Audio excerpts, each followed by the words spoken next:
Okay, so I'm going to do some example problems for you guys. You're going to have two types of problems on your assignments. You're going to have to verify statements, and then you're also going to have to find some antiderivatives. So if I ask you to verify a statement, you're going to get something that looks like this. You're going to get an integral statement, and then you're going to get a antiderivative statement. The idea here is that the right side is the original function,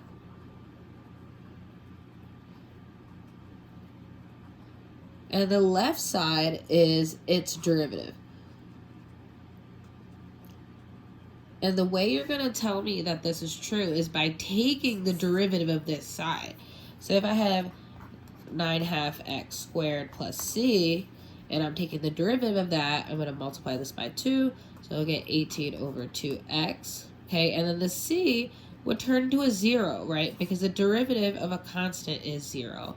So 18 divided by 2 is 9x. This checks out. Okay, this checks out. It is the exact same as the other side. Okay, so we know that this is true. Okay, so let's do one more. So let's say I had something like 18x squared plus 2x minus 4 dx.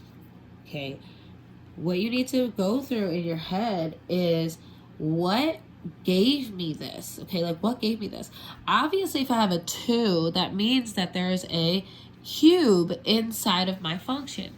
Now I know that if I'm taking a derivative of an x cubed, I need to be multiplying this by 3. So what times 3 gives me 18?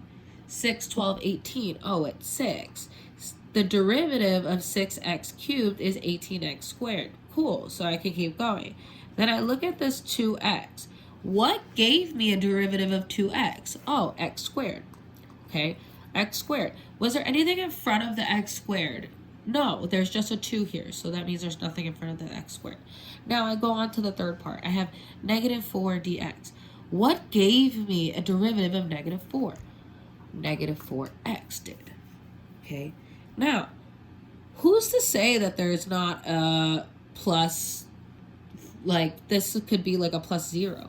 I need to put on this plus c here, okay, to indicate that I could have a constant on the end of this original function.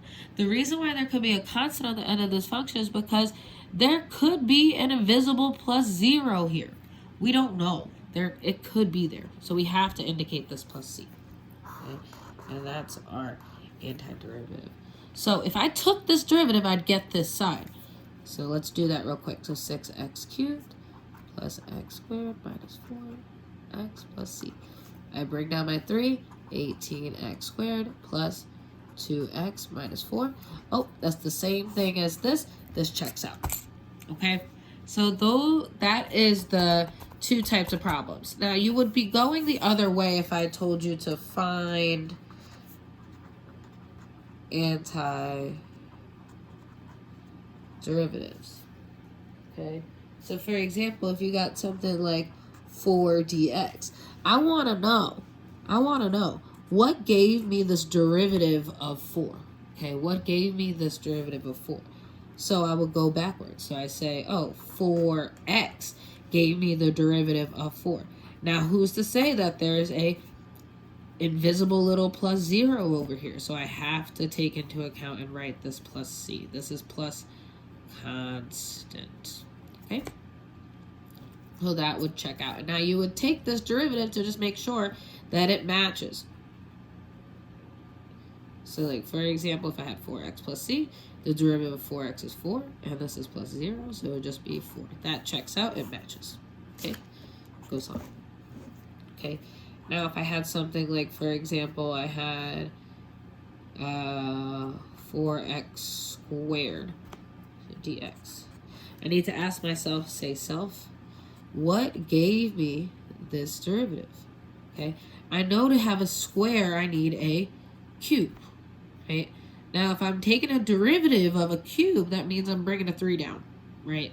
What times 3 gives me 4? Ooh, that's weird. Okay, I'm going to put this over 3. That'll neutralize this. 4 over 3. 4 over 3 times 3 is equal to 4. Oh, that works. Okay.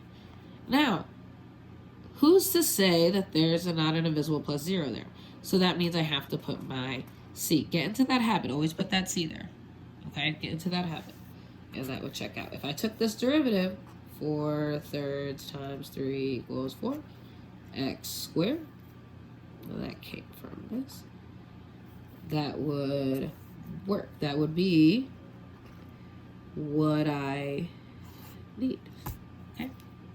Good job. Thanks so much. Happy solving.